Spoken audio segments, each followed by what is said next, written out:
WNYathletics.com would like to thank today's sponsors. Howard Hanna Real Estate Services. Ready to sell your home? Visit howardhanna.com today. Howard Hanna. Home happens here. Western New York Immediate Care, with 4 convenient locations in the Buffalo area: Amherst, Buffalo, Depew, Lancaster, and Orchard Park. Western New York Immediate Care is now offering telemedicine services to provide you care anytime, anywhere. Visit WNY Immediate Care on-site or virtually at WNYimmediatecare.com. Logistics Plus Buffalo is your go-to resource for all your transportation needs. LP moves freight of all shapes and sizes all across the world. Call LP Buffalo today at 716-877-9653 or email buffalo@logisticsplus.com. AdPro Sports. AdPro is the largest team sports dealers and brand merchandise providers in the nation. For a variety of custom merchandise solutions, from apparel to promotional items, visit adprosports.com. Empire Electric. For all your home, business, or office electrical needs, call Empire Electric at 716-634-0330. Free estimates and financing available for all customers. Empire Electric. Call 716-634-0330.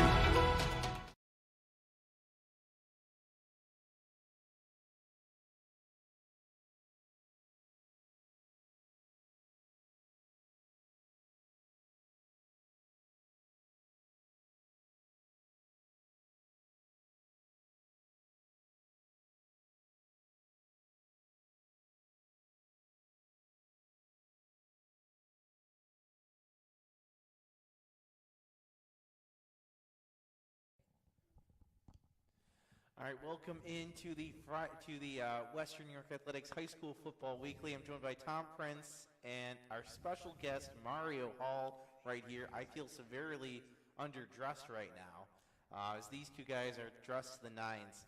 But guys, we have 2 weeks left in this regular season. Playoffs almost here, but we have agreed Week 6 to talk about first. Tom, what do you remember? A lot of great games. What sticks out to you from Week 6?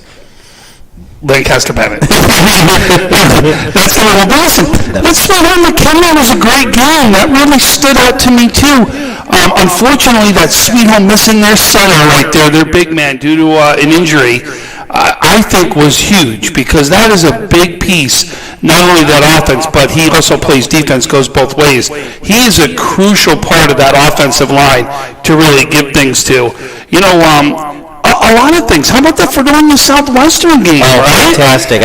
The game of the night Friday. And to me, you look at there, right? We got Fredonia beating Southwestern, right? Southwestern, though, has beaten Salamanca, and then Salamanca's beating Fredonia. So we got a nice little mess going on in that division. Don't worry, I figured out the rest. We'll get to that later. But I mean, we're going to go over it. How about Pioneers stepping up in the big win against South Park?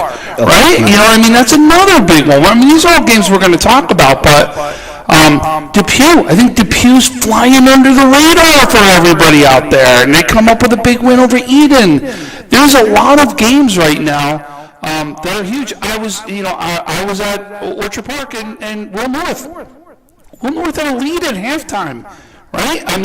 It just showed there's a lot of good teams and a lot of good football still left. These last 2 weeks are going to be a lot of fun, and there's still, there is some crazy things that can still happen, right? There is teams that could either find themselves out of the playoffs or still get a number 1 seed. Yeah. That's how crazy you're talking one playoff game or not in the playoffs at all. It's crazy is really what it is out there. Yeah, Murray, you were at we were at 2 games, Sweet Home, McKinley, which we'll talk about in a second. You're also at Kenmore West, Niagara Wheatfield. Yes, definitely. The Kenmore West Niagara Wheatfield game, I want to say it kind of started off stagnant, but it was very few plays where you could tell a certain player was able to make an impact. I believe starting off early, Jermaine Atkins, he had a big game for, I want to say, close to 80 yards off of 1 carry. But each time they were still fighting back on the defensive side of the ball. But each time Jermaine got the ball, he got the yards that matter. It was everything a gain of 2, gain of 4. It really wasn't big on the scoreboard, but it kept the chains moving for them. You know, and that was, I think, you're going to talk about, I think Coach Haynes would tell you in that game, right? A little too many flags for his liking, a little too many turnovers in that first half, and it kept that game really close right there. And then Niagara Wheatville will tell you the same thing in the second half. It was them that had the turnovers and then also the flags that were out there. And you can see right here is that really was the difference in the game that we were out there talking about. It was a tale of two halves. But Ken West did what they needed to do, right, and get the victory. Definitely. Because one more victory, and they clinched themselves a spot inside the playoffs. All right, so let's jump into these games. We'll start with that Lancaster-Bennett game. Big matchup in Class AA. These two teams have been going back and forth. This one, Bennett gets the win 20-7, but Lancaster put up a fight. The Tigers took a 12-0 lead at the half, but Lancaster was able to score, bring it to a one-score game. And then Bennett scored again in the third quarter. And if I remember right, Lancaster had some chances as well to get another score in this one. They certainly kept it close. For the Legends, it was Micah Harry leading the way, 23 carries, 73 yards. And that one, but scoring the touchdown was Max Stolt. He scored the lone touchdowns for the Legends. Bennett, they made it on some big plays. I remember we wrote about it in our magazine. There was a big touchdown reception for Jayden Lewis, about 83 yards. It got called off because of a flag, and then the next play he makes a 95-yard touchdown reception, and so this Bennett offense is built on big plays. They did what they needed to do. I think the Tigers would have liked a larger margin, and I think if these two teams meet again in the playoffs, possibly, I know Orchard Park's going to have something to say about that at the stadium. You're hoping if you're Bennett, you can win by a larger margin just to show that growth from week to week to week, that and that you're ready to take on the next step in and you go on to the state playoffs like they're planning to. Of course, Lancaster and OP are going to say something about that. But Mario, let me ask this: what do you think of? I know you weren't at the game, but 20-7 Bennett over Lancaster. Is that kind of what you were expecting? Did you think Bennett was going to win by a larger margin? I want to say I could see that happening, but going to Lancaster games and seeing them fight and compete, I believe they had a big game against. I want to say maybe Sweet Home. Or Canisius. You were at the Canisius game the week before. Canisius, yes, absolutely. And overall, I really feel like they dominated Canisius. But Canisius made a few good plays to keep the game intact and still be able to compete. Canisius got one second. It was a gain of 4th and 12, a gain of 4th and 20, and there was just a fight in every chance. But overall, Lancaster really showed like it was their game to lose, and they did their best and they was able to compete, and Lancaster pulled it off. Tom, what did you think of? I know you weren't there, but when you first heard 20-7 Bennett over Lancaster, what were did that meet your expectations for that game? It's almost exactly what I said. Okay. I said I thought it was going to be two score difference is what it was going to be, right? And I also thought that Lancaster was going to keep it very close. Yeah. And think about it. They come out of there for 0-0 in the first quarter. To me, the only difference really when you look at that, right, when you look at a game like that, you're really talking about is the line, right? You go to the line, and when you've got the bigger, stronger line, eventually that comes to tell later on in the second half or later on in the game. And what did I say? These Lancaster coaches are going to have those kids ready, right? And there's no doubt. In fact, I want to say, Coach, right, when you talked about both coaches, they said, listen, we got to get back to the board because we know the other coach is going to get back to the board right there and make sure they're ready for the next time they play, right? And Lancaster shows they're going to be ready, right? They really can. So let's see what happens. But, what did we say? Lancaster was going through the gauntlet, right? You go this game too. Bennett, Orchard Park right in a row. That was the gauntlet run right there, and we're seeing it come out. But I thought they played in a great game. It's 0-0. And we also talked about this. Lancaster will tell you the best part of their team this year is their defense, right? It's the defense. So if you got defense and you're going to take pride in that, you take pride in what happened right here, because they absolutely made it a game. They got to figure some things out, I'm sure, that they're going to say is, what can we do differently to get over the hump? And if I'm Bennett, right, think about it. You threw a 92 pass yard play that got called back. Then you threw a 97 play right after. They get for the touchdown. I think it was a 75-yard touchdown run that got called back, and the second play was a quick slant for the 95 yards. Okay. For Jayden Lewis. So you know what I mean. Both were were great plays, and these are things that Bennett can do.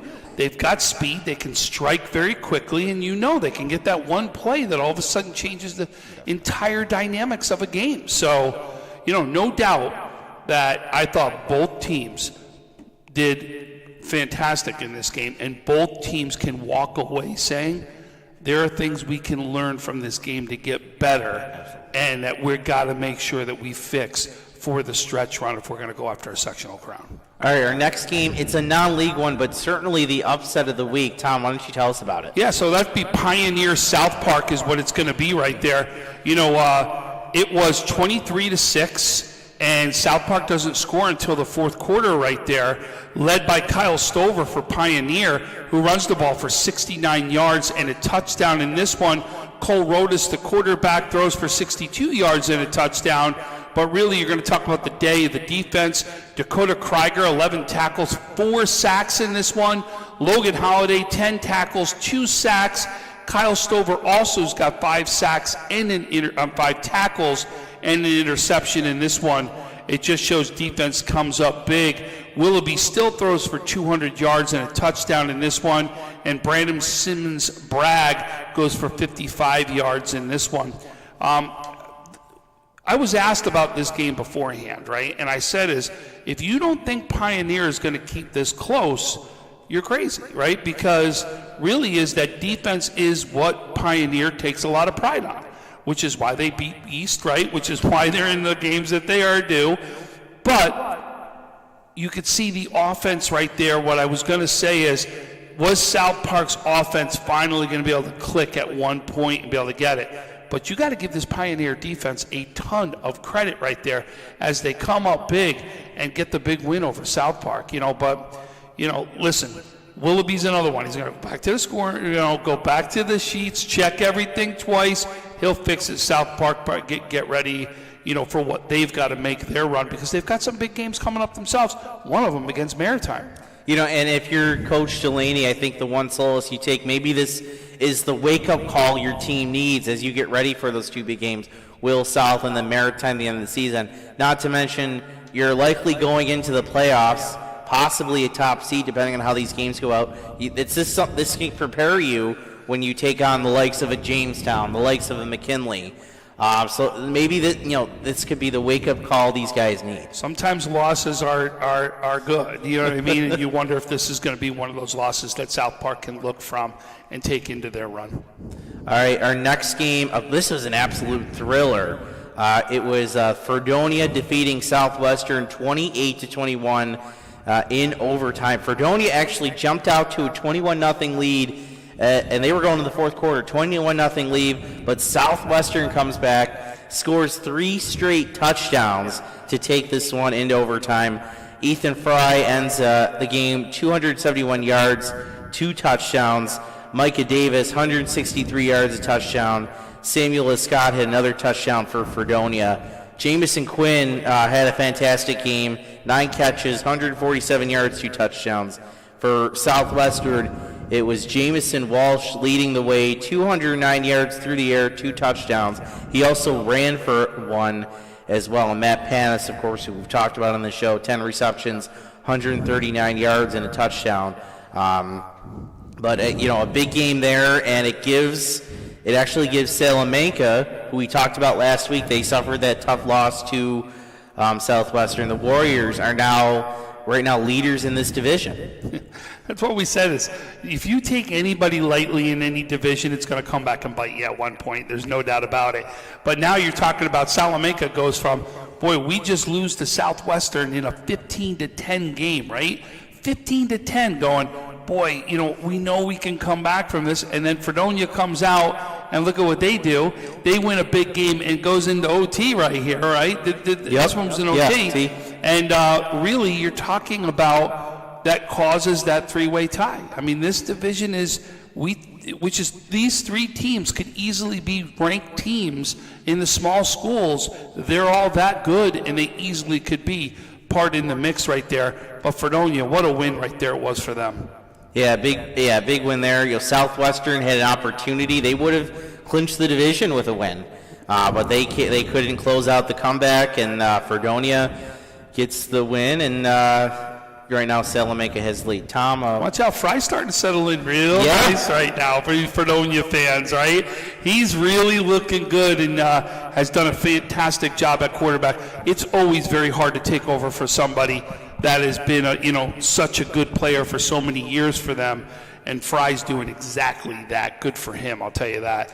You called that the game of the week, and I'm going to tell you, this game probably rivaled it for the game of the week, right? Okay. I mean, it was a scoring barrage in this one as Albion wins 48-34. Listen to some of these stats that go out. Amari Jones goes for 15 to 24 for 202 yards and 2 touchdowns. He also carried the ball for 85 yards and 2 touchdowns. That's 4 touchdowns he accounts for. And he actually throws it to Javon Jones, 6 receptions, 122 yards, and 2 touchdowns. So Amari Jones, right, throws the ball for 202, throws it for 2, carries it for 85, runs for 2 touchdowns. You know what? Throw 11 tackles in there in the mix too, right? I mean, come on. This guy's all over the place. And Javon Jones joins him. He has 6 receptions, 122 yards, and 2 touchdowns. I'll throw in 7 tackles myself. You know what I mean?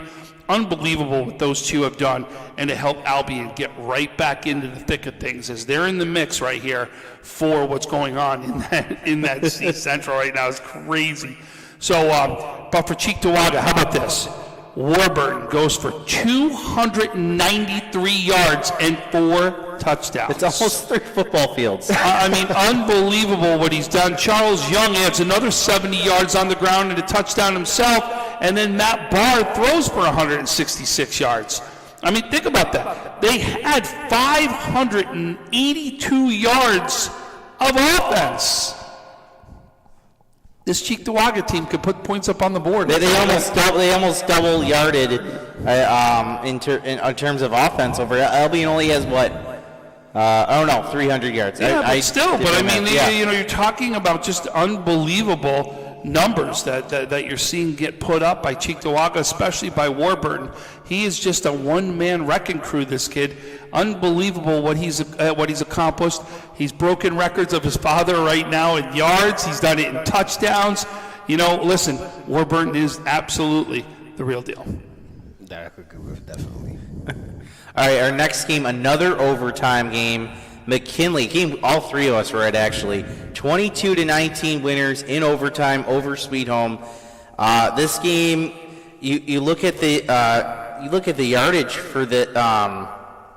Well, actually, this is different. This Sweet Home definitely had their chances to win this one.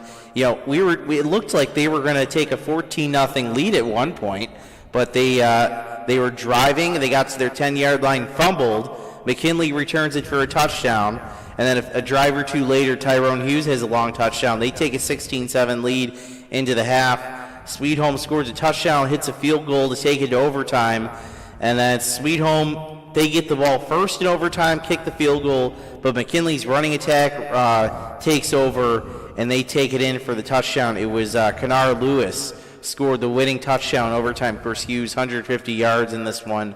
Brandon Liggins, 55 yards. So McKinley gets a big win. They stay undefeated, and I don't think they're not officially knocked out, but the path Sweet Home needed to win that game really to stay in the playoff hunt, and now they're going to need a lot of help to be able to get in. But there was a game. I'll start with you, Mario. That was a fun game.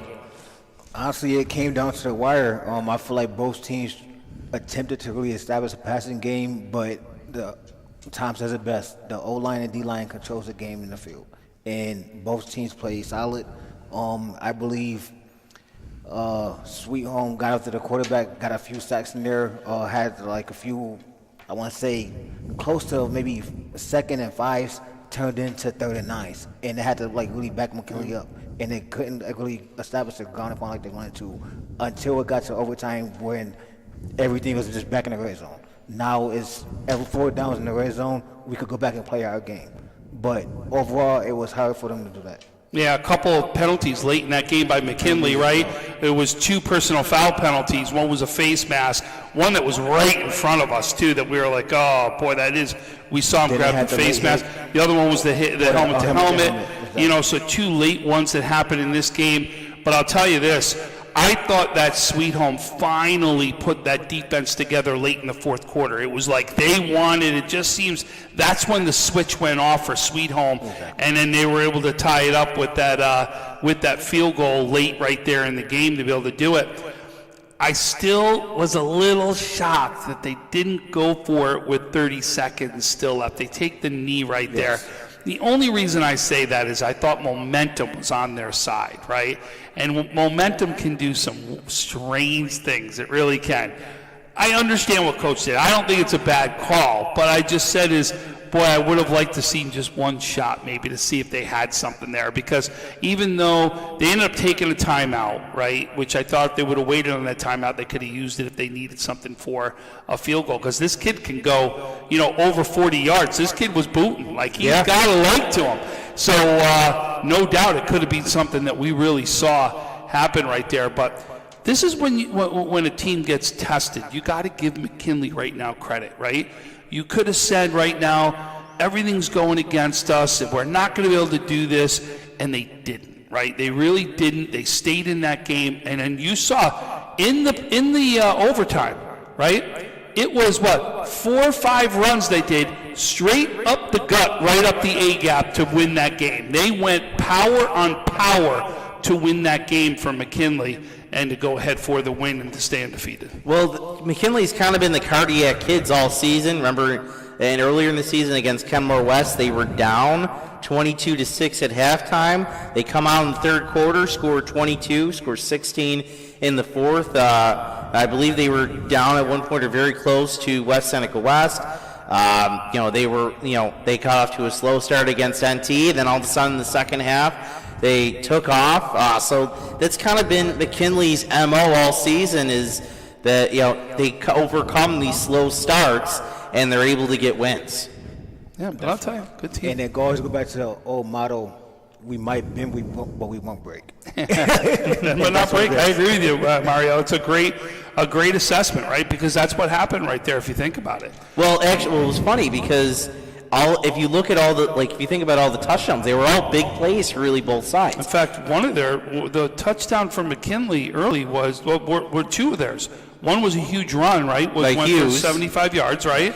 And then the other one was the fumble recovery that he returned in. And think about it. That's really the difference in the game, is that fumble recovery.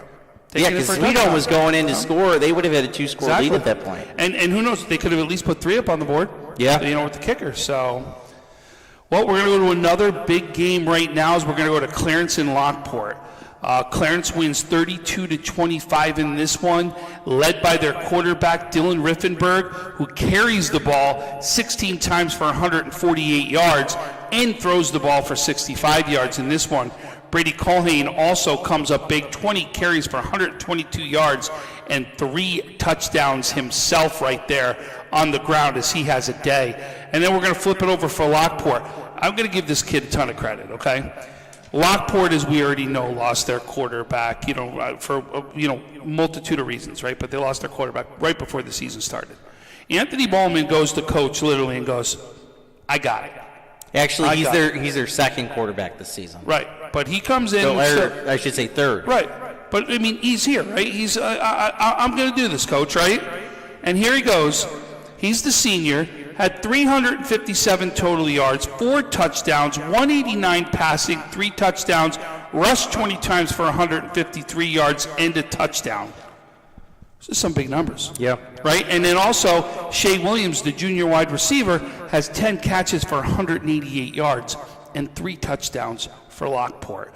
So, Lockport in this one, as you can see, this is an absolute game, and it's now going to lead us to this coming week, right? which is a playoff spot, is on the line. You got Will North and you got Clarence right now that are going to get a chance to play this one out. This one's going to be a great one. We'll talk about that in our third segment. Our next game, though, another upset kind of. It's West Seneca West handing Williams-Lease their first loss, 14-6. The Indians' defense holds Sean Sansone and that great passing attack from Willies to only 6 points. Now, we do think Sansone may have gotten hurt in this one. So that hurt them as well. But props to West Seneca West. We know this Willies team. They've had to have been fired up after that loss last week to Kenmore West, but the Indians come out and they're able to get the win. They were up 7-6 at the half, and then put another touchdown in late in the fourth quarter to seal it in this one. But good win for West Seneca West, and at least they give themselves an opportunity. They need a lot of things to shake out, but at least, actually no. They have a decent chance of getting the third seed in that A2 division and making it in the playoffs. Well, listen, a couple weeks ago, we didn't think they were going to be in there, right? So give them credit. They controlled their own destiny and came out and done it. And to me, the West Seneca West has come up big right here because a lot of teams were counting them out. A lot of people counting them out, and they've come up big. Give West Seneca West tons of credit. They are in the mix right now. So the last game we're going to really talk about is this. You got to think about it. These two teams right here probably are two teams nobody's talking about. West Seneca West, and the other one's Depew, right? Really, Depew has been quietly falling under everybody's radar right here, but Depew comes up with a big win as they go to 3-3 overall, but they take on conference foe Eden North Collins. They win 32-21 in this one. Muhammad Khalil goes for 19 carries, 178 yards. Jeremy Clark carries the ball 5 carries, 65 yards and a touchdown. He also has a reception for 15 yards and a touchdown, has 2 touchdowns in this. Thomas Chi throws the ball for 52 yards and 2 touchdowns, plus he carries the ball 7 times for 30 yards and a touchdown. He's got 3 touchdowns right there himself. And Depew really comes up big. And then, of course, Matt Sweet leading the way for Eden North Collins. He runs the ball 14 carries for 101 yards and 2 touchdowns and throws the ball for 24 yards himself. But Depew really showing that they're in the mix in this division and nobody is talking about them. And this is a team that can absolutely, as we know, cause some damage. And we've seen them do it year after year. Yeah, this win should guarantee them now a playoff spot. They get the number 2 seed in the C Central Division, so they should be potentially anywhere from a 4 seed to a 6 seed in the Class C playoffs. So we'll see who they get, and maybe they can make their way to the second round. They've had some trouble doing that the past 2 years, and it'll be big for them if they could. Listen, this C conference it's not like this isn't an easy conference, right? I mean, you're talking about, you got Lackawanna in here, Depew in here, Medina's in here, right? We have 3 teams. Southwestern Salamanca, right? We have 3 teams in 3 South who are capable of winning. Yes, and then, like we talked about, Medina and Lackawanna have claims to that themselves, right? I mean, it's just crazy the amount of teams that are really showing how good that C conference is. All right, so that'll do it for our first segment. Coming up next, we're going to talk about the best individual performances of Week 6, and boy, do we have a lot of them. That's coming up next, right here on Western New York Athletics High School Football Weekly.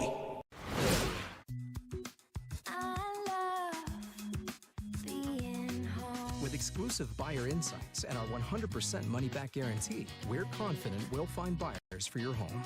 Howard Hanna. Home happens here. Logistics Plus is a global transportation provider headquartered in Erie, PA, with locations worldwide, including right here in Western New York. Logistics Plus is consistently recognized as a fast-growing transportation and logistics company, great supply chain partner, top freight broker, leading project cargo manager, and a great place to work. With a strong passion for excellence, our 500-plus employees put the plus in logistics. Call our Buffalo office today for an efficient, personal approach for all of your transportation needs.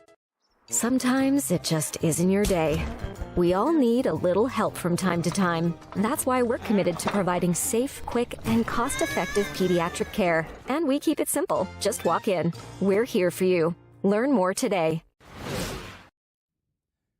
Welcome back. Segment 2 of Western New York High School Football Weekly. Francis Beck, Tom Prince, and our special guest Mario Hall joining us. And we're going to talk about some of the best individual performances. As I teased to it before, there are a lot of them, so we'll get this started pretty quick. Connolly Cup, 15 players of the week for this one. Dominic Eltazon from Bishop Timon. Here's the quarterback. Anthony Bowman, Lockport. Brady Doyle, Pioneer. Trey Drake, Jamestown. Dorian Faison Jr., Williams the Least. Ethan Fry, Fredonia. Amari Jones, Albion. Justice Kleitz, Iroquois. Donnie Corr, Akron. Jayden Lewis, Bennett. Terrence Pendergrass, St. Francis. Will Schiller, Maryvale. Carter's Wytech, Orchard Park. Cameron Warbird and Cheektowaga. And Matt Welsh from Falconer, Cassadaga Valley, Maple Grove. Please remember, this is not a Western New York Athletics Award. Western New York Athletics does not have anything to do with this award. We just distribute. That's all we're doing is distributing right there. They have a committee that does this. They have a committee that puts this together, and they're the ones that are actually putting that out. Same thing goes for the Trench Trophy, which we're about to do. And the difference is anyone can be nominated for the Conley Cup. For the Trench Trophy, you have to be a senior to get nominated for the Trench Trophy. You can only win it once for the Trench Trophy. You can only be a weekly winner once, and then they will take a top 10 to their finalists from there. This year, this week for week 6, Jamari Coleman from St. Mary's, DeVar Douglas from Cleveland Hill, Joe Kingsley from Lackawanna, Brandon Lobb from Jamestown, Jalen Myers from Clarence, and Dylan Schrader from Starpoint are your Trench Trophy winners for week 6. Tom, I talked about it. We have a lot of kids to recognize. Would you come up with 18 running backs? 19. 19 running backs. Would you have 14 quarterbacks? 14 quarterbacks, and it was 8. I think it was 8 receivers is what it was. Now why don't we tell everybody what it's going to take to get on these lists? Yeah, that's right? probably a good idea. So what do we say is for quarterbacks, you've got to either throw and run together for 250 yards and or 3 touchdowns. So if you get one of those parameters, you get on the list. For a running back, it's 150 yards and or 3 touchdowns is what it is. And for a wide receiver, it's 100 yards and or 3 touchdowns. Now, sometimes we see 145 for a rusher. We'll throw them on the list, right? We don't want to be like it's a steadfast, it has to happen. But those are the parameters we look at usually to make these lists. All right, taking a deep breath, so let's get started. It starts with Cameron Warbird, and we talked about it in the first segment. 293 yards, 4 touchdowns in that 48-34 loss against Albion. Cameron Warbird, the leading rusher right now in all of Section 6. This was his, believe it or not, his second highest outing of the year. He has over 1,400 yards on the season, by far Western New York's leading rusher. That's Cameron Warbird from Cheektowaga. The next we're going to go to is West Seneca East, as Charlie Rosado has a day right there. He runs for 234 yards and a touchdown, averages 13.8 yards a carry in the 44-7 win over Lewiston Porter. Then right after that, we have Xavier Hine from Randolph, and when I tell you this kid averages almost 10 yards a carry, is amazing. All right, so what did he have that last week? Let's see. Let's go the other way. There we go. He did. Okay, those stats haven't been inputted for this week. I apologize. Xavier Hines still one of the best guys this week. In this one. Wait a minute. No, they are in. Yeah, they're in. They're in. 11 carries, 217 yards, averaging 20 yards a carry. Yeah, that's phenomenal. With adding 2 touchdowns as well. He's over 1,000 yards. That was with the game forfeited that they won, but forfeited, won by forfeit. So he's got 0 for 1 week. So he's doing a great job. All right, our next one is Caleb Nicholas from Amherst. He had 205 yards, 2 touchdowns in a 40-20 loss against Western New York Maritime.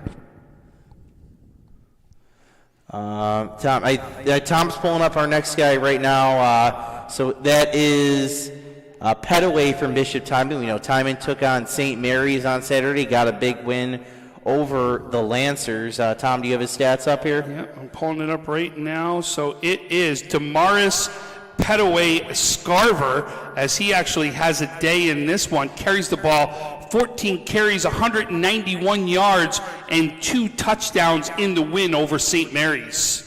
All right, our next player is Jesse Stallman from Salamanca. We mentioned Salamanca now currently leading the C-South Division. He helped his team to a 48-6 victory over Chautauqua Lake Westfield Brockton. He had 191 yards and 3 touchdowns in that game. And then going from there, we're going right to Mike Hayes. Mike Hayes went against Lewis and Porter. He had 13 carries, 184 yards, and his longest run was 80 yards, but he also added 3 touchdowns. So the next one we're going to go to is over to Alden for Lane Joe Horowitz is who it is, and he actually runs the ball for 186 yards and 2 touchdowns in this one as he comes up big. He also is the quarterback right there. He throws for 94 yards and a touchdown in this one as Akron comes up big in Alden comes up in their win over Akron 26-20. A lot of A's in that one. I know. One of those Polish names. You got, Mari, do you have the next one? Okay. It would be Khalil, right? Khalil. Let me see if I can pull him up.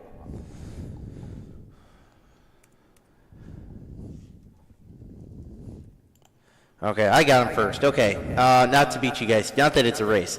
So Mohammed Khalil from Depew, we talked about Depew in the first segment.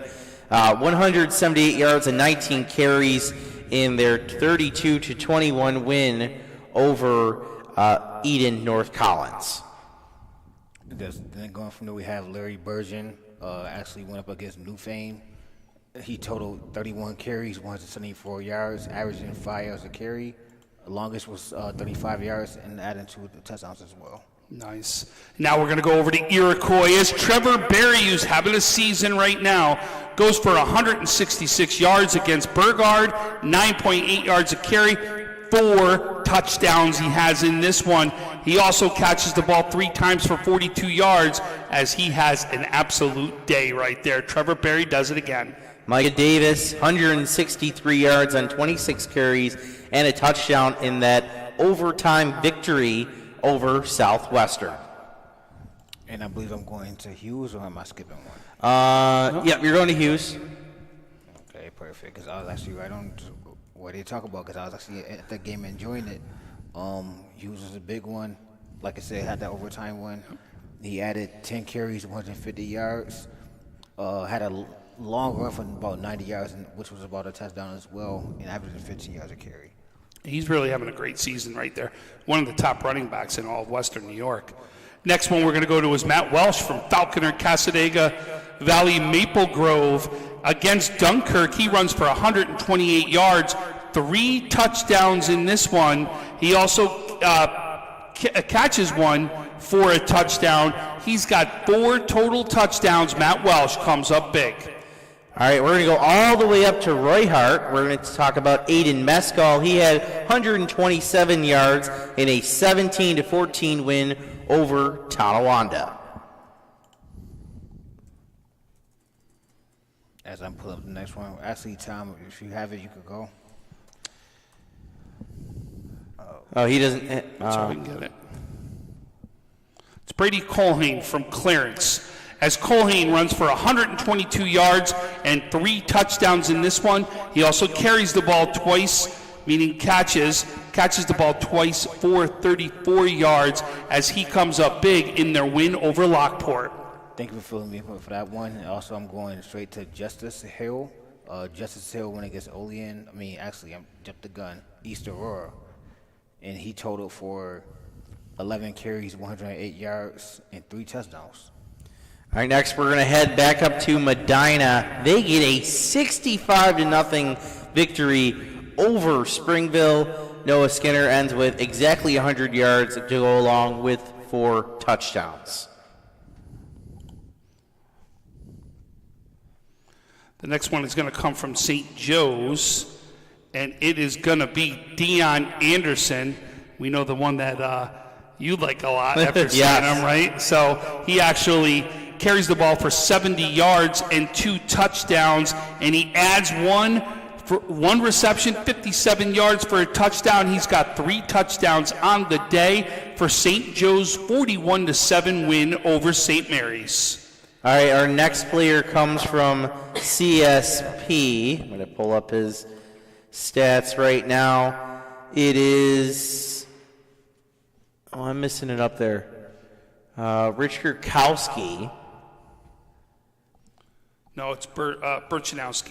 Oh, Burchanowski, okay. Trent Burchanowski is who it is, and he rushed the ball for 71 yards and 3 touchdowns in the win, 48-7 over Frewsburg in this one. I'll take the blame for this one. My handwriting's not the best, everybody. So, but Trent Burchanowski, we've talked about him week after week for CSP, comes up big. So now time to go to the quarterbacks. Yeah, well, why don't we, let me clear this. Michael Frederick, we'll start with him for Allegheny Limestone. He throws for 283 yards, 17 of 25, and 2 touchdowns in a 40-0 win over Silver Creek.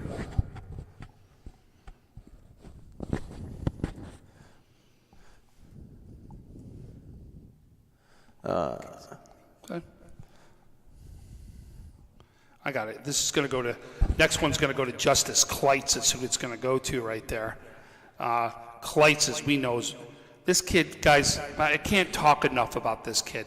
Freshman. He is a freshman out there doing this, and we're seeing him show up on these lists. And he's got a hard name to spell too. Week after week is where he shows up on these lists, and just has another big game. 272 yards, 5 touchdowns he has in this one, guys. And listen to this, 12 for 14. He goes 12 for 14, a freshman out here, 12 for 14, 272 yards. All right, are we sure this isn't still Trey? No, it could be. It could be, right? I think Trey wishes he was still back here, but no, this kid's the real deal. He really is, and we've seen him play together, you know what I mean, in the basketball court. We've seen him. This kid, they've been getting ready. As Coach said, I ain't leaving the family. I got another one right here. So he comes up big. Then I thought I would go to Ethan Fry from Fredonia. He added, going for the huge passing game, he had 16 for 29, 271 yards, adding 2 TDs as well. All right, Amari Jones, he was the winning quarterback in that big Albion Cheektowaga game we talked about. 15 of 24, 202 yards, and 2 touchdowns. He also ran for 85 yards and 2 touchdowns. So Amari Jones, a dual threat, has a fantastic game, leads his team to an important win. Next one, we head down to Jamestown as they took on Frontier with a 48-0 victory led by their quarterback, Trey Drake. 197 yards and 3 touchdowns by the air. He also rushes the ball for 27 more yards as he again has another big day for Jamestown. Then going there, we're going to Chris Bergman from Akron. Also played defensive side of the ball, linebacker, but as far as his passing game, Chris threw for 10 for 22, 191 yards, 1 TD, but he also added on for interception as well. We don't like to see that, but also he had a 55-yard passing play completed. All right, we'll go to Lockport for our next one. Anthony Bowman almost had nearly 400 yards total offense and 4 touchdowns total, 189 through the air with 3 Ds. He rushed for 153 yards and a TD. So Anthony Bowman had a great week for Lockport. Now we're going to go to Kenmore East. We got the king right here. That's what we do, right? So, no, we're going to go to Kenmore East right now as Michael Bly has a game. He plays a great game against Grand Island. They lose 27-29. He, though, actually throws for 166 yards and 2 touchdowns. He also carries the ball 7 times for 21 yards and a touchdown. He's got 3 touchdowns in that game against Grand Island. All right, our next one is, we're going to go out to Lackawanna. Billy Geschel, he had a fantastic game, 42-0 winners over JFK or Lackawanna. He threw 10 for 20, 162 yards, 3 touchdowns. Geschel's having a fantastic season for the Steelers, leading them. I believe they've already clinched their division, or they're in line to clinch it this week. So Lackawanna off to a great season. I know they're looking ahead to the playoffs and really making some noise there. I'm telling you, it's the one quarterback who doesn't get talked about enough. I'm telling you, this is him. This is the quarterback. Yeah. He does not get it talked about enough. I'm telling you, this kid's the real deal. Then we have Tate Knesby going for CSP. His totaling is not very eye-opening, but if you actually appreciate the game, he threw 8 for 8, 140 yards and 2 touchdowns. So now we're going to go out to Gage LaPlante at Star Point as they win 34-21 over Williamsville South. He throws the ball for 129 yards and 3 touchdowns in this one. He also carries the ball, 19 carries, 102 yards, and a touchdown. He's got 4 touchdowns as Gage LaPlante comes up big for Star Point. All right, our next one is Dominic Eltazon. We actually have a story, as I look up his stats, we actually have a story on him coming up in this week's issue of the Western New York Athletics Football Magazine, Football Report. Frank Wolf did a story on him. So this game, let me try to pull up his stats. Okay, he had 122 passing yards.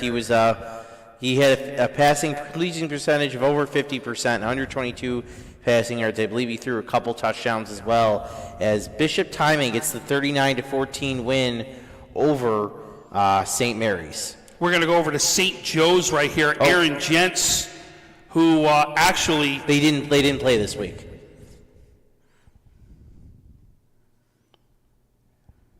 Oh, did I have the wrong? No, they didn't play this week. I apologize about that. Okay. So we go to, do you have the last one? The last one will actually go over to Clarence right here, and that is their quarterback, Dylan Riffenberg. Dylan, actually, this is where he rushes more than he throws. He rushes for 148 yards in the win over Lockport, throws the ball only for 9 yards, but really it was 157 total yards right there where Dylan Riffenberg accounted for Clarence. All right, next we're going to go to the wide receivers, and we'll talk about Lockport first. I'm trying to pull up my Shea Williams had a big day. We talked about their quarterback. Their wide receiver, Shea Williams, had a great day. 10 catches, 188 yards, 3 touchdowns. Shea Williams for Lockport has a big day, as I believe they got the win. It was they lost. They lost to Clarence. Yep.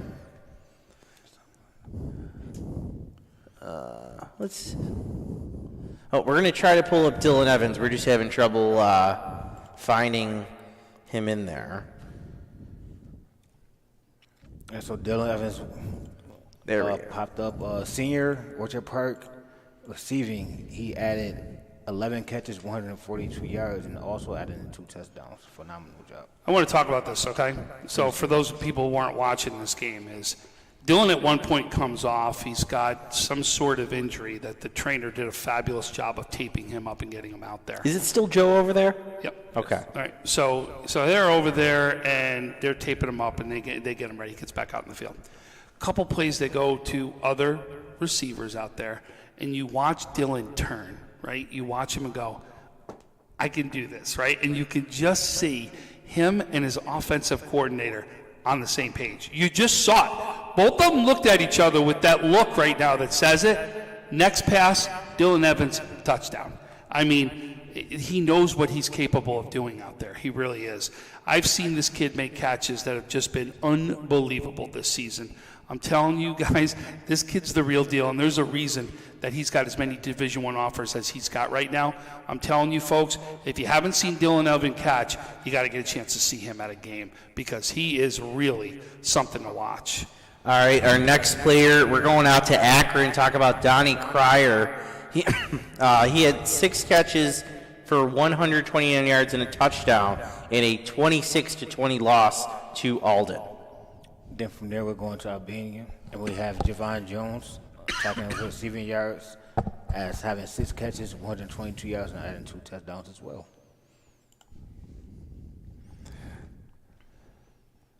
How's that showing up?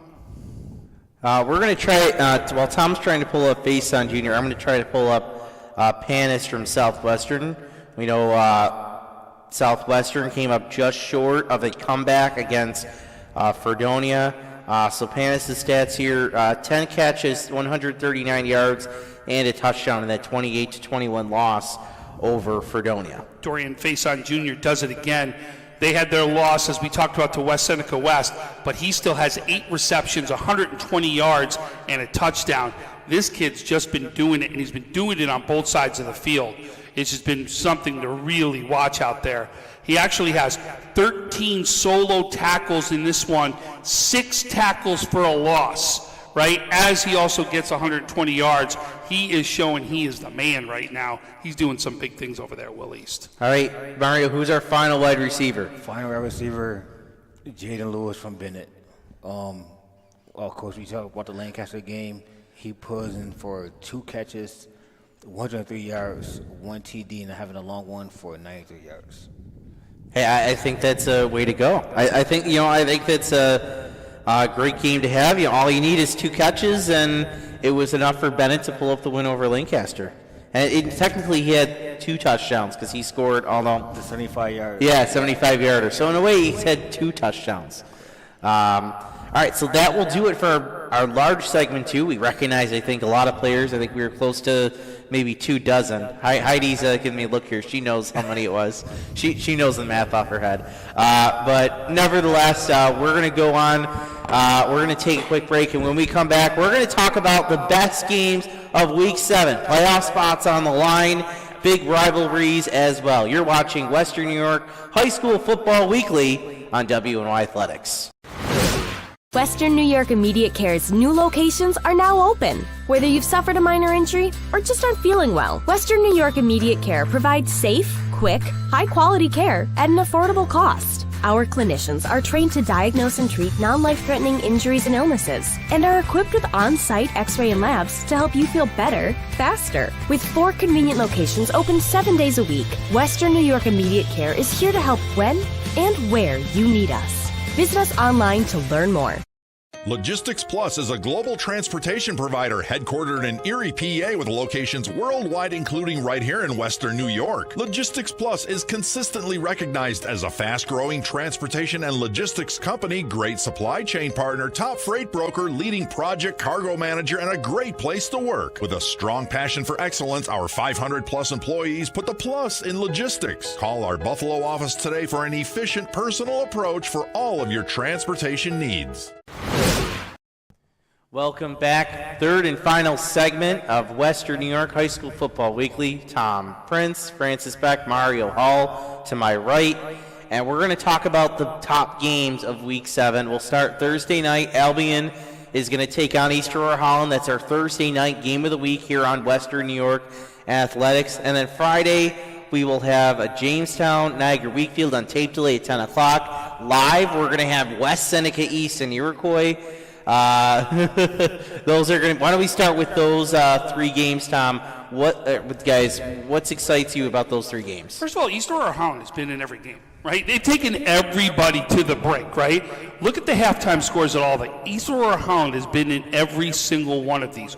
Do not take them lightly. Do not count them out because they will be in the game. They've been in every game so far. But I'll tell you, Albion, we picked them early on this year. If you remember, I said, boy, these Jones boys, watch out. They are going to lead the way. They did it last year. They're going to do it again. Little blip in the road to start things off, and boy, they are all guns a-blazing right now. As you can see, Albion's come up big. This is a must-win for Albion to get themselves into the playoff picture right here, solidly in there. This is going to be a good game. We're both going to get a chance to. Oh, no, you won't be there. Yeah, I won't be there. I'm going to be on the sidelines. I'm going on the sidelines right there. I got Mario on the camera right there. I'm going to be good in that one. Better not rain, though, because they are calling for rain in that one.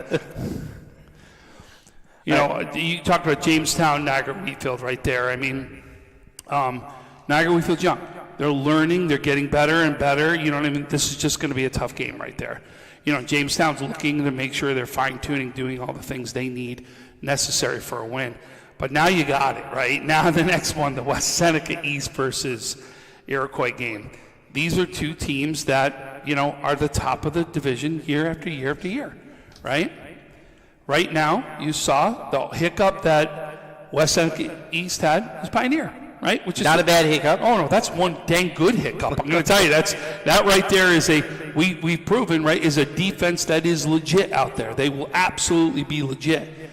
But here it is right now. You got a team in this era can run the ball with the best of them, and then has this freshman that's getting better and better and better at quarterback, right? But I'll tell you, West Seneca East is going to run the ball. Yeah. We know it, right? You got a dual threat here. Look, we had two guys, Rosado and Hayes, on the list this week as a top performer. These kids can run. I'll tell you, both teams are going to get ready. And Coach Marino treats them both as quarterbacks. That's the crazy part. Murray, have you seen West Seneca? I know you haven't seen Iroquois. Have you seen West Seneca East yet this season? Yes, absolutely. They have one of the best pitch and catches as far as quarterback and receiver that have just the overall chemistry that I've seen in a while for high school sports. I have to give them that credit easily. Nice. Easily. This will be a true battle of the trenches. Definitely. This will be. You better be ready. You better be able to open a hole, because I'll tell you, both teams are going to battle, and it's going to happen in the trenches. All right, other three big games going on Friday night. We have Lancaster Orchard Park, which I know you'll be at, Olean, Maryville, a lot on the line there, and then Williamsville, North Clarence. Why don't we start with that middle game, Olean, Maryville. Flyers have been on a roll this season, but Olean has the chance to maybe mess things up a little bit. Well, this is what we do. This is a must-win for Olean. Olean has to win this game to have a shot at the playoffs right here. But this is where it gets really dicey, right? Think about this if this happens. If Olean can go in and beat Maryville, right, and then Cheektowaga can beat Dunkirk and Maryville, it is a 5-way tie for first place that will actually come in. I mean, that's crazy. I'll be up till 4 in the morning doing the math again. That is crazy right there, right? Now, Maryville with a win, though, can solidify the number 1 seed. So they get just one win right here, they will solidify the number 1 seed. If they do it here, then the only team that can still muck things up would be Cheektowaga, who has to then go down and beat Dunkirk and then go against Maryville and beat them in a rivalry game that both teams are going to be up for that one. That right there, though, is why this is a must-win for both teams. Maryville's trying to make it so we're in, we get our number 1 seed, and Olean. And I tell you never want to play Olean this time of the year because they are always, always tough, and I don't care what the sport is. Be ready. I'll tell you, this is going to be a great one. This really should be a great game right here because both teams need it and want it. And that's when you see some of the best football happen. All right, our other game, I'm going to go with Lancaster OP first. We know that these two teams do not like each other whatsoever. It's one of the biggest rivalries in terms of, I would say, of teams of not having a border, per se. Right. Especially in recent memory of schools that don't necessarily have a border, but there's certainly history there. These two teams don't like each other. I don't want to say don't like each other. I don't think that's it, because I do believe they have a lot of respect for each other. I do believe that, right? But when you say don't like each other, they want to win, right? Both teams want to beat each other.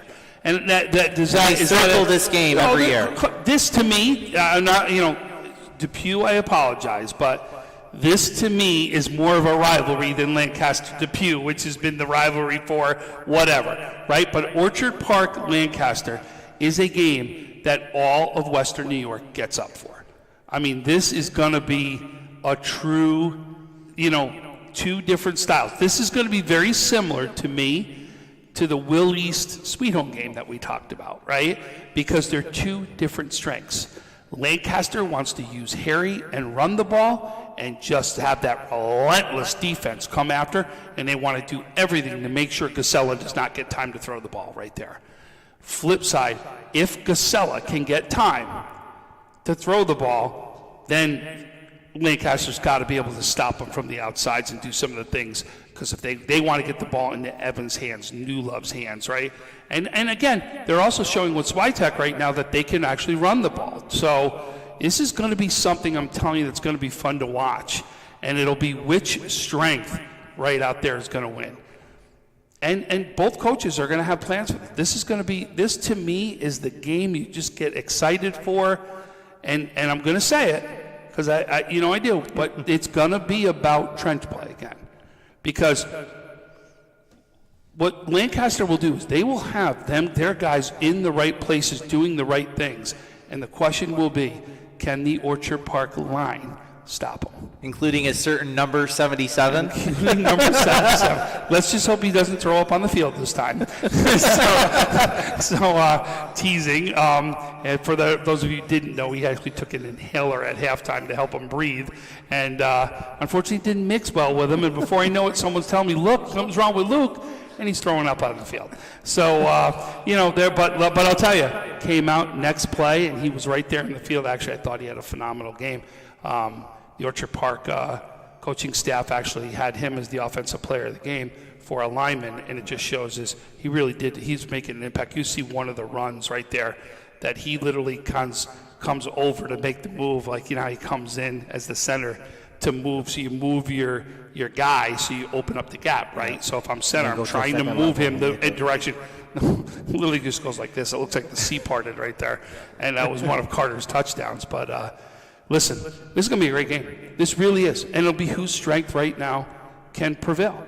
All as this is, to me, this is a preview to who's going to play Bennett into there, because right now you're talking about this is probably the 2 and 3 seed. Why this game becomes so important, it means who hosts the game to go to right now to the Bill Stadium.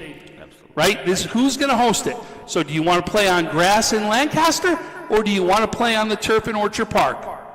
And I think both teams especially when you take that into account, both teams would rather play on their home fields with the way their offenses go. And by then, think about it. Does the grass become a home field advantage for Lancaster, right? Later on as the weather starts getting back. Add to that, yeah. So Lancaster wants that win. Yeah. Mark, have you seen Orchard? I know you did the Lancaster Canisius game. Have you seen Orchard Park yet? Oh, no, I haven't. Okay. What do you think? I mean, we've seen that. You think, how much do you think that a spread offense really gets help from a turf? Weather regardless. Let's say it's good weather. How much help do you think an offense like Orchard Park would get help from a turf? I want to say the times I did see Orchard Park, I feel like they run the spread offense, but at the same time, they wait to read the defense before they get their plays in. And I feel like that would benefit somewhat the defense more, because for the defense, you got the spread offense, you're going to be gas, nonstop play after play. So each time they try to read the defense and get a play in, it's giving defense the break. So that's why when they go with the spread offense, they go with a nonstop huddle, a no huddle, and just keep going bang, bang, bang, motion after motion. But the times I did see Orchard Park, they have a solid game overall. I believe number 23, the wide receiver we were just talking about. Yes. Overall, hands down, could do anything as a wide receiver. Short pitch and catch, take the screen, go deep vertical, anything else. Great in the comebacks. Possession first as a wide receiver, but he can make or break a play and change the game over. Phenomenal.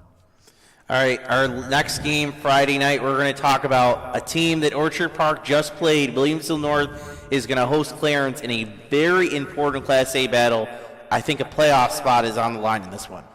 Oh, it's definitely on the line. Yeah, this is one of the second spot right here. No doubt about it. And I'm going to tell you, again, both teams want to run the ball.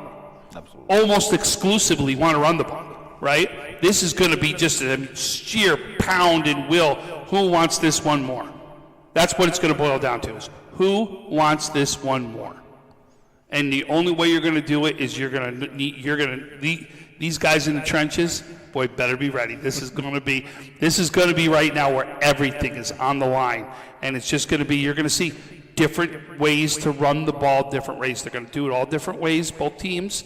But I'll tell you, this is going to be a true, again, smash mouth football in the trenches. It's the only way. Because you saw both of these, right? We talked about in the highlights. Those two are definitely in the running for game of the week. Absolutely. Even only in Maryville's in there, right? And West Seneca East Iroquois, Lancaster Orchard Park, St. Franny's, St. Joe's we're about to talk about. I mean, they're all in there. I mean, it's crazy, the games this week that are out there. All right, so that does us for Friday. Saturday, 2 games in the docket. Let's start with CSP Franklinville-Elgaville. Big game in Class D that's going to help to determine the top half of that class. No doubt. And it's we've seen it's also a rivalry game, right? Both teams have been the perennial powerhouses in D, right? So no doubt this is going to be a great game. And remember, it's that 2-3-4 that's all for positioning right now for home field advantage. Randolph still needs to either win or Portville to lose this. Well, and then I was going to say Portville's the other team that's been in the mix. Portville's got to win over CSP. So this really could muddy the waters right here to see what happens and see who's going to go about winning this one. So that'll be going our final game, 2 o'clock, right here on Western New York Athletics. It's going to be St. Francis versus St. Joe's, big one in Monsignor Martin. We saw the first big Monsignor Martin game, Joe's Canisius. Joe's stood their ground against Canisius, but ultimately fell. Now they face the St. Francis team, which may be the best team in Western New York. Maybe they are one of the 2 best teams in Western New York. I know Bennett. That's why I said maybe. One of the 2, right? Bennett. I said maybe one of the. Right now, Bennett and St. Francis are the 2 best teams in Western New York. Period. And I didn't care what the records were before. They were going out and challenging their teams to actually go out and try to play some of the best competition they could so they could go after state titles and go after sectional titles. That's the reason for why they did.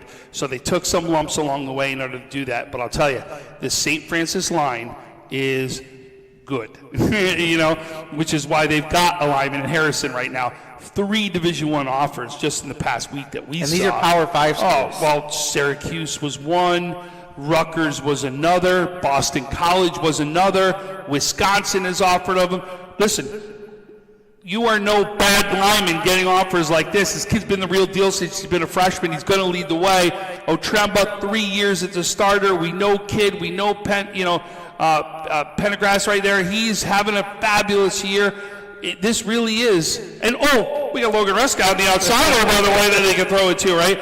I'll tell you, this will be a very tough game for St. Joe's. This St. Francis team is for real. And everyone's got circled right now that St. Francis Canisius game. Yeah, I think Joe's is going to have a tough time in this one.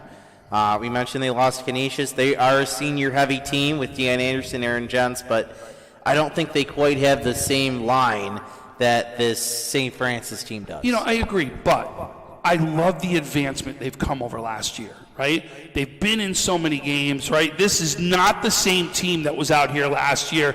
They're out there showing it. They're taking the next steps as a program. This is how you get better. You take on these better teams, and you're going to see this team get better and better year after year. They got a coach in place that can do this. I like the way the St. Joe's program is heading. Really like it. Yeah, so that'll be 2 o'clock right here in Western New York Athletics. So finally, last moment, it's the moment you've all been waiting for, our Freak of the Week. And we are going to head out to Albion and give it to quarterback Amari Jones. Amari led Cheektowaga. Thank you for the round of applause, Mario. Led his team to a big win over Cheektowaga, an important win in that Class B2 division, which we talked about a little earlier. Is going to be, all crazy with the playoffs. They needed this win. They got it. He led the way. Tom, why don't you once again tell us his stats? You got to give me a little more oomph on this one, man. Come on, this is making the week right here, Francis. Amari Jones comes up big right here, right? Come on. 4 touchdowns himself. 2 passing, 2 by the run, and your quarterback goes out and has 11 tackles to boot? Come on, this is the man out here. He played everywhere. Listen, if it was a home game, he was selling popcorn. You know it out there, right? He was doing. He had to drive the bus. He drove the bus down. He did everything in this one. Amari Jones, you proved that you were the man. Listen, there were some other great performances. We don't want to take away. We know Warbird also in that game had one hell of a game, right? We know that Rosado for West Seneca East had a great game. We already know that Petaway Scarver for Timon had a great game, right? Skinner does it again. Colhane has a great game. Khalil with Depew had a great game, right? Oh, Frederick with Allegheny Limestone, which we have not talked a lot about, comes up big as he led the quarterbacks in passing this week. When you talk about yardage, Kleitz is the man, 5 touchdowns that's out there. Williams with Lockport, right? We already talked about quarterback at Lockport, right? Bowman did it, the quarterback. Listen, we understand there are a lot of great performances, right? But this was an absolute shootout. And really just what impressed us the most, we couldn't believe the quarterback. What he did was how he passed for 2, he ran for 2, and then he throws to the He Jones probably played right? played every single snap. I mean, it was just unbelievable, the stats that came out in that game. And that's why. And actually, Frank Wolf was at that game. He stayed there for the whole game and actually saw that entire game, and no doubt saw that Jones is the real deal. All right, so that will do it for this week's edition. So be sure to tune in this week. Albion Easter or Holland Thursday. Friday, we have Iroquois, West Seneca East at 7, Jamestown, Niagara, Wheatfield at 10, and then Saturday, St. Joe's and St. Francis. So for Heidi Gunther, our producer, Tom Prince, Mario Hall, I'm Francis Beck. Thank you for tuning in. This is Western New York High School Football Weekly. Life can be full of surprises, but not always the good kind. That's why we're committed to providing safe, quick, and cost-effective care, and we keep it simple. Just walk in. We're here for you. Learn more today. I love being home. There's nothing better than owning the perfect house to come home to. You've earned it, and we'll make it happen. Our local real estate experts and in-house team of financial professionals make buying or selling your home simple. Howard Hanna. Home happens here.